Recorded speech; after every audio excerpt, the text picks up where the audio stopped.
e-Enforce e-commerce network for professionals by professionals. Hey guys, Matt with e-Enforce here. Excuse the appearance of sunglasses is bright out here. I decided to take a little field trip out here today because I'm actually going to wrap in a couple of metaphors here. But what I'm going to talk about is how you can actually destroy the first sale doctrine.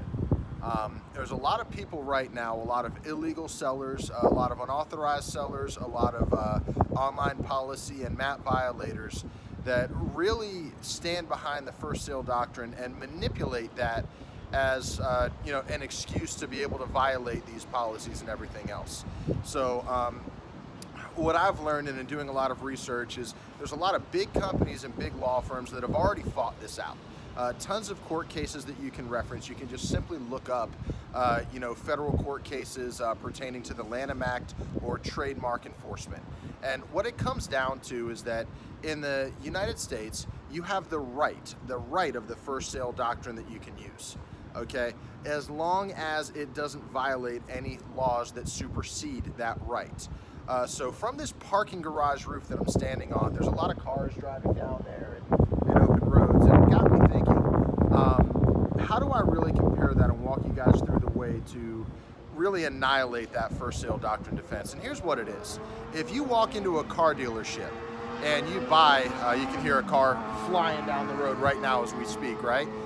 That guy walked into a car dealership and bought that car, and let's say that it goes 200 miles an hour, okay? He has the right to drive it. He has the right to drive at 200 miles an hour as long as he doesn't violate any other laws in the process, okay?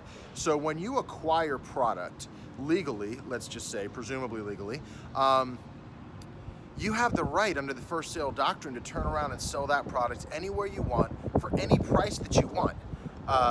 But you can't violate any other laws in the process. What the federal courts have deemed, based on the research I've done and other attorneys that have explained it to me, is that they will uphold the fact that when you've got a properly structured trademark under the Lanham Act, which if you don't know if you do, you probably don't need to talk to an attorney about that, but if you have a properly structured trademark under the Lanham Act, what happens is you now have a law, a federal law that protects you, that you have the ability and the right to enforce against someone who's violating your trademark, even though they have the right to sell. That car that flew by had the right to drive it, has the right to drive it as fast as they want, but he does not have the right to drive it as fast as he wants because he just violated the speed limit on that road. He violated a law and is punishable as long as that is enforced. Next video, what I'm going to do is I'm actually going to walk you guys through how to enforce the first sale doctrine. But what I want to make sure that you guys understand is that just because you have a right doesn't mean that gives you the right to violate other laws while exercising the right. The first sale doctrine gives you the right to buy it legally, turn around, resell it for any price that you see fit. It does not give you the right to violate a brand's trademark in order to exercise your first sale doctrine right. But now the brand is going to be responsible for enforcing that.